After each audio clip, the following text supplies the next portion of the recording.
Bonjour, notre émission aujourd'hui est largement consacrée au Noël orthodoxe, que certaines églises orthodoxes fêtent le 25 décembre selon le calendrier grégorien et d'autres le 6 janvier selon le calendrier julien. On commencera par l'icône En parle, une chronique qui présentera la nativité à travers l'icône de la fête. Puis dans l'interview, je recevrai avec le père Archimandrite Simeon, higoumène du monastère orthodoxe Saint-Silouan dans Le Mans. Nous allons évoquer le thème de l'humilité de Dieu, le véritable sens de la fête de la nativité, appelée aussi en Orient la Pâque d'hiver. Nous entendrons après des hymnes de la nativité selon les différentes traditions orthodoxes. Le portrait ce mois-ci est consacré au métropolite Mélétios de France, premier évêque grec du patriarcat œcuménique de Constantinople en France, décédé en 1993. L'actualité orthodoxe vous sera présentée par Tatiana Bonneville, puis j'évoquerai in memoriam la grande figure du patriarche orthodoxe d'Antioche, Ignace IV, décédé le 5 décembre dernier. Et je saluerai surtout l'élection de son successeur, le patriarche Jean X, comme 158e patriarche d'Antioche, élu le 17 décembre au Liban. Notre lexicon à la fin évoquera la théophanie, fête de la manifestation du Christ, Dieu sur le Jourdain, que prochainement nous allons fêter le 6 janvier selon le calendrier grégorien.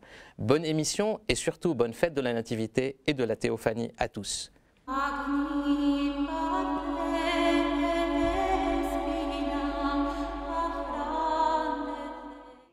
Le Christ est né, glorifiez-le, proclame le chantre orthodoxe. L'icône est une théologie en images. Elle renseigne à la fois sur le récit historique et sur le sens théologique de l'événement. Le Verbe s'est fait chair, la théosis, la divination est de nouveau possible pour l'homme. Dieu s'est fait homme pour que l'homme puisse redevenir Dieu. Découvrons les plans et personnages de cette icône que relatent les évangiles de la Nativité de Matthieu et de Luc. Le Christ au centre vient de naître. Le nouvel Adam épouse notre condition humaine en s'abaissant lui-même jusqu'à ici-bas. La grotte, plongée dans le noir, représente les ténèbres, le mal, l'enfer, qui seront percés par la lumière de l'étoile, la lumière du Christ qui vient d'en haut, préfiguration de sa victoire sur la mort à la résurrection. Ta naissance, ô Christ notre Dieu, a fait resplendir la lumière de la connaissance, nous chantons à Noël. Marie est au centre de l'icône aussi. Elle est même représentée plus grande que tous les autres personnages. Cela signifie la centralité du mystère de la Théotokos, la mère de Dieu au cœur du mystère de l'incarnation. Marie, déjà, est celle qui intercède. Elle n'est pas tournée sur l'icône vers son fils, mais elle est tournée vers nous, étant la mère de tous les hommes. La grotte est le centre de gravité de l'icône. Tout converge vers la grotte. C'est la frontière visible entre le monde d'ici-bas et celui d'en haut. Sur le flanc gauche de l'icône, les rois mages chevauchent vers la grotte, survolés par un ange qui les renseigne vers le lieu de la naissance du roi. De l'autre côté, des hauteurs d'en haut, les anges contemplent ce grand mystère de la naissance dans l'humilité d'une grotte de celui qui domine tout l'univers, le Pantocrator, comme on dit en grec. L'humanité incrédule dans la partie basse de l'icône, c'est d'abord Joseph, soucieux, qui doute de la virginité de Marie. Le démon du doute se dresse devant lui en vieux berger, mais son doute est dissipé par la vision d'un ange qui le renseigne sur les natures humaines et divines de Jésus. Puis, c'est Salomé, procédant au bain de l'enfant dont la main paralysée pour avoir voulu vérifier la virginité de Marie est miraculeusement guérie. Le chant du Kontakion de la fête résume bien l'ensemble de cette composition. La Vierge, dit le Kontakion, aujourd'hui enfante celui qui surpasse tous les êtres, et la terre offre une grotte à l'inaccessible. Les anges le glorifient avec les bergers, et les mages font route avec l'étoile, car il est né petit enfant, pour nous, le Dieu d'avant tous les siècles.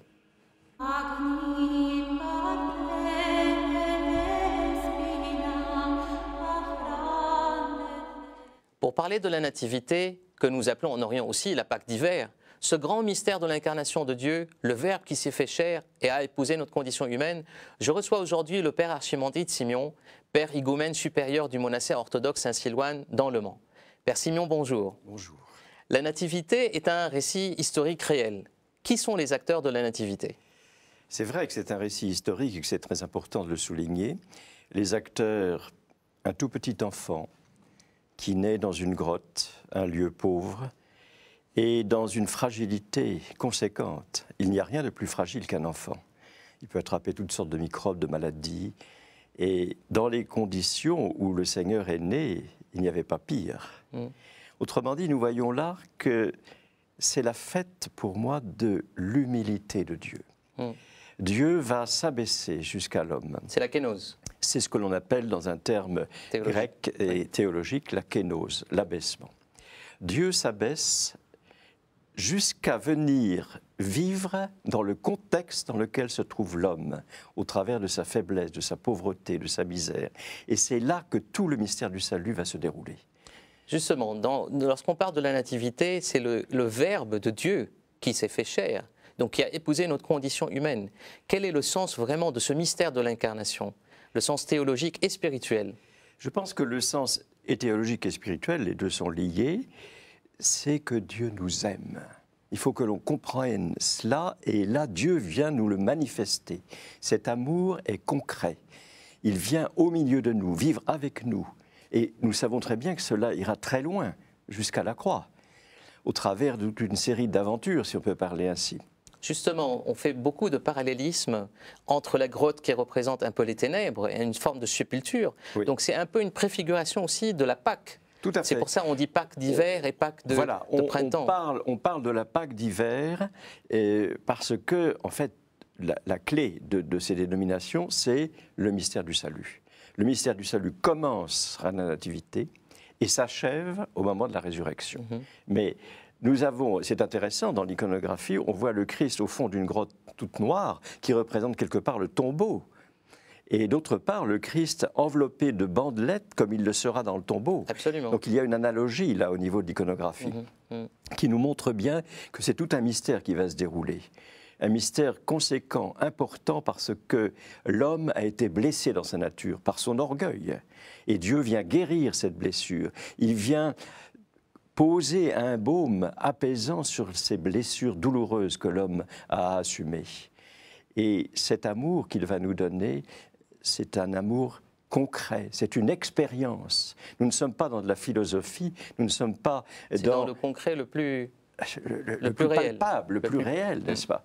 Et l'homme ayant été blessé, c'est Dieu qui va venir, en quelque sorte, régénérer la nature de l'homme et lui donner toute son ampleur. C'est pour ça que les pères disent que Dieu s'est fait homme pour que l'homme devienne Dieu. Cette ampleur, nous allons apprendre sur la terre à la vivre.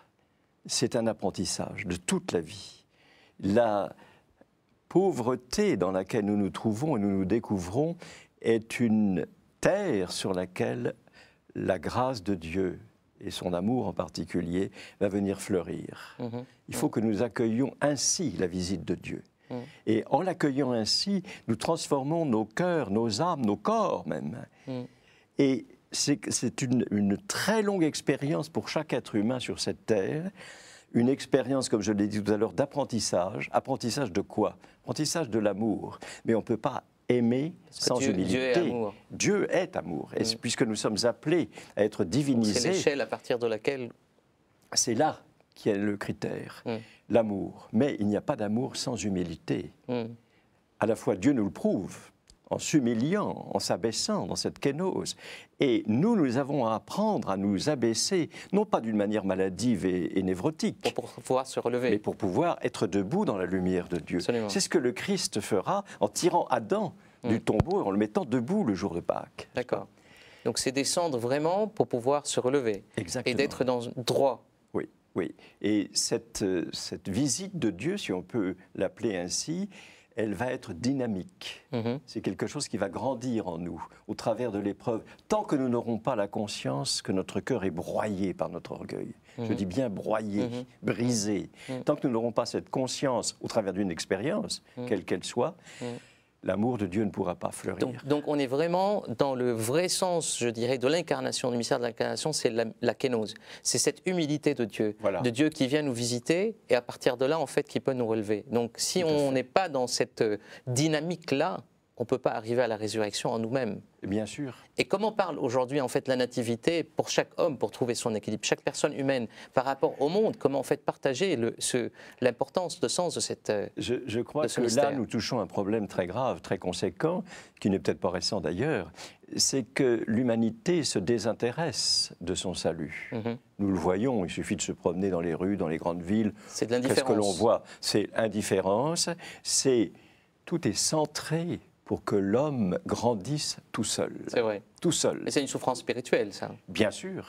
Et au bout d'un moment, l'homme est confronté à cette souffrance.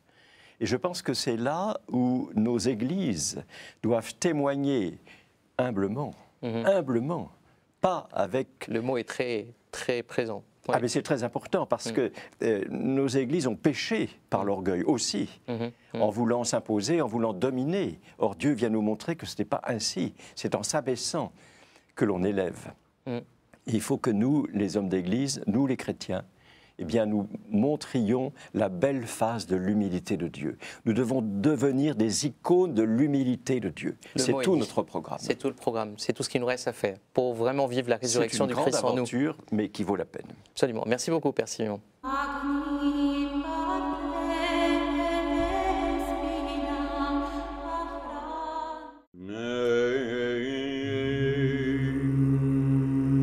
المسيح ولد فمجدوا المسيح أتى من السماوات فاستقبلوا المسيح على الأرض فارتفعوا ردي للرب أيتها الأرض كلها ويشوب سبحوه بابتهاج لأنه قد تمجد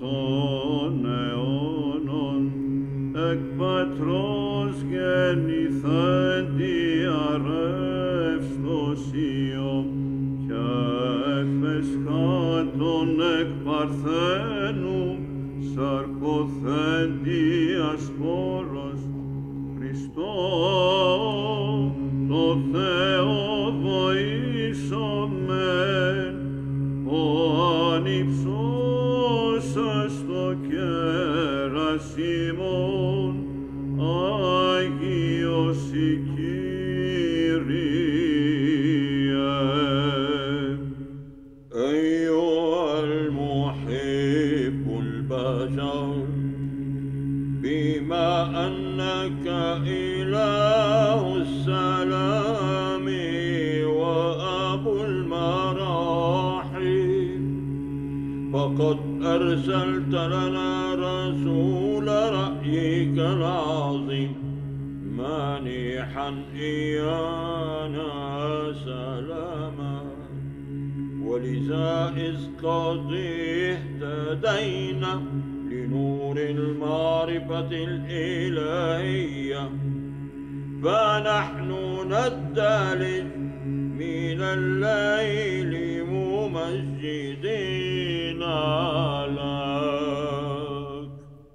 Σπλάχνον Ιωναν νεφριον απίμεσεν εν άλλιος θύρ Ιων εδέξατο τι παρθένο δε εν νικήσας ο λόγος και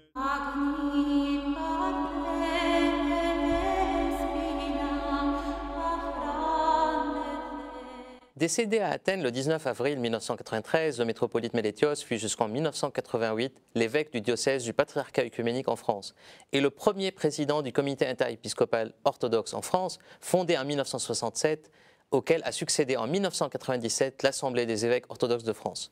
Le théologien Olivier Clément a été un ami et un collaborateur proche du métropolite Mélétios. Parler du métropolite Mélétios, disait-il, c'est pour moi évoquer un homme qui fut à la fois un père et un ami. Un évêque orthodoxe, particulièrement dans la tradition grecque, héritière de la grandeur de Byzance, le métropolite Mélétios est un homme rempli de noblesse, revêtu d'une certaine majesté.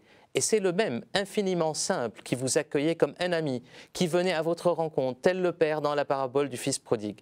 Il refusait alors toute marque de supériorité. Il ne s'asseyait pas derrière son bureau, mais prenait place parmi ses visiteurs. Et c'était au cœur de Paris, le rituel de l'hospitalité grecque. En vérité, le seul café buvable, disait Olivier Clément, dans cette ville. C'était un homme de courage et de prompte décision.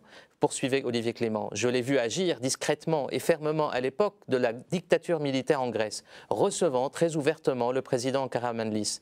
J'ai pu l'observer au service de la collégialité épiscopale dans ce pays. Avec quelle délicatesse, quel respect de chacun et de tous dans les réunions du comité interépiscopal, sachant mener une discussion, faire naître une décision mûrie dans la réflexion commune.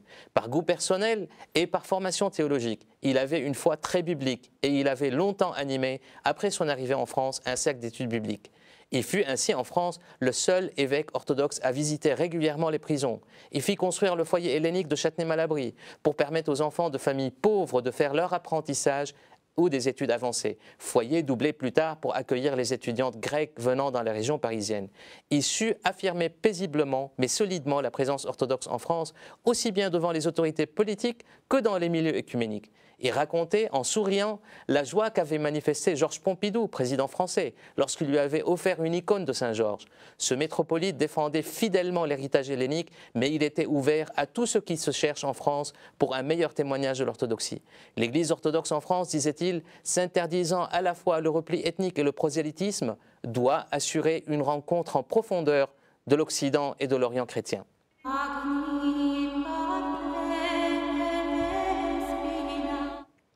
Tatiana, bonjour. L'actualité orthodoxe, la visite du patriarche Bartholomée en France. Bonjour Carole. Le patriarche œcuménique de Constantinople a effectué une visite officielle en France du 7 au 12 décembre. À Cannes, il a prononcé une allocution à World Policy Conference sur les enjeux du monde d'aujourd'hui. À Monaco, il a été reçu par Monseigneur Bernard Barcy et a présidé les vêpres à la cathédrale de Monaco. À Paris, il a rencontré le cardinal André XXIII, le Premier ministre, les ministres de l'Intérieur et des Affaires étrangères, puis le chef de l'État au palais de l'Élysée. Il a rendu également visite à l'Institut catholique de Paris. Mariage pour tous. Le métropolite Joseph de la métropole orthodoxe roumaine a été auditionné le jeudi 29 novembre à l'Assemblée nationale dans le cadre de l'audition des responsables de culte en France sur le projet de loi ouvrant le mariage aux personnes du même sexe. L'anniversaire du séminaire russe en région parisienne. La chapelle intérieure, dédiée à Saint-Martin le Confesseur et à Sainte-Geneviève de Paris, a été consacrée. Entièrement refaite, elle est décorée de fresques et d'une grande et belle iconostase. L'élection du nouveau primat de l'Église de Bulgarie. Le successeur du patriarche Maxime de Bulgarie, décédé le 6 novembre, sera élu le 27 février 2013. Son intronisation aura lieu le même jour en la cathédrale Saint-Alexandre de la Neva à Sofia. Exposition de Chypre sur Chypre au Louvre. Cette exposition retrace l'histoire artistique singulière de Chypre depuis le IVe siècle, date de la fondation de Constantinople et du triomphe de la religion chrétienne dans tout empire romain jusqu'à la conquête de l'île par les Turcs en 1571. Précise la présentation de cette exposition qui se déroule au musée du Louvre jusqu'au 28 janvier 2013. Exposition sur le mystère et la théologie de l'icône à la Galerie Bansard à Paris. L'exposition est placée sous le patronage du cardinal XXIII, président de la Conférence des évêques de France, et du métropolite Emmanuel, président de l'Assemblée des évêques orthodoxes de France. Elle accueille jusqu'en juin 2013 3 expositions d'icônes, coptes du 16 au 28 février, roumaines du 3 au 13 avril et icônes ukrainiennes du 28 mai au 9 juin 2013. Un cycle de conférences sur les icônes accompagne les expositions. Merci Tatiana. Je vous en prie.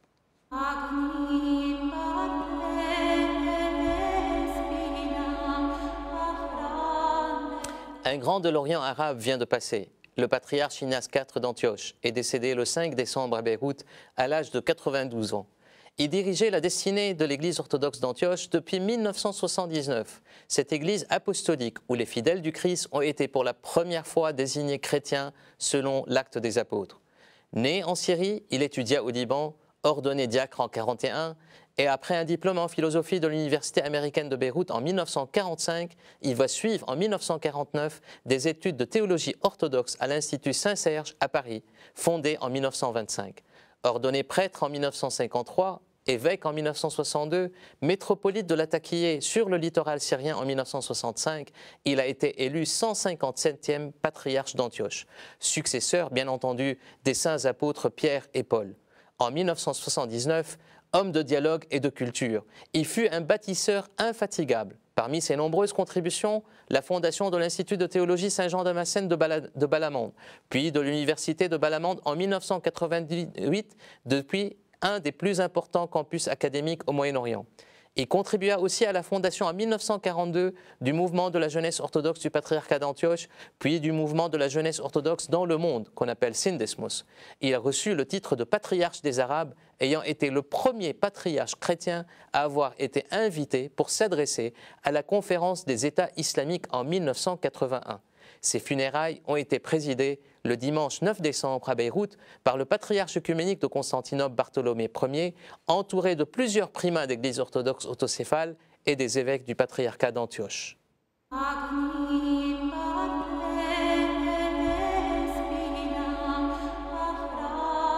Jean X Yazigi est le 158e patriarche orthodoxe d'Antioche, élu au Liban le 17 décembre par le Saint-Synode d'Antioche pour succéder au patriarche Ignace IV. Il est, selon la tradition, le Père Saint, bienheureux et respecté, élevé par Dieu, patriarche de la glorieuse ville de Dieu Antioche, de Syrie, du Liban, de Cilicie, d'Arabie, de Géorgie, de Mésopotamie, Père des pères et pasteur des pasteurs, le 13e des saints et purs apôtres, notre Père est le premier de nos pasteurs. Antioche, la belle, la reine du Levant, ville carrefour de plusieurs cultures, syriaque, hellène, perse, judaïque et arabe, 3e des grandes villes de l'Empire romain, après Rome et Alexandrie. C'est là où la première fois les disciples du Christ ont été nommés chrétiens. Né en 1955 à Latakie, Syrie, Monseigneur Jean est ingénieur de formation. Diplômé de théologie de l'Institut de théologie Saint-Jean-Damascène de Balamande au Liban, puis docteur en théologie de l'Université de Thessalonique, il est spécialisé en théologie liturgique et en musique byzantine. Ordonné diacre en 1979, prêtre en 1983, évêque en 1995, il est depuis 2008 métropolite du diocèse antiochien d'Europe, où il a été intronisé à la cathédrale grecque Saint-Stéphane. Doyen à 2 reprises de l'Institut de théologie Saint-Jean-Damascène de Balamande au Liban, il est le fondateur aussi d'une communauté monastique. Il a participé à plusieurs reprises à des rencontres interorthodoxes, interchrétiennes et interreligieuses et a publié de nombreux livres et articles dans des domaines différents tels que la théologie, l'éducation, la musique et la liturgie. Longue vie au nouveau patriarche d'Antioche.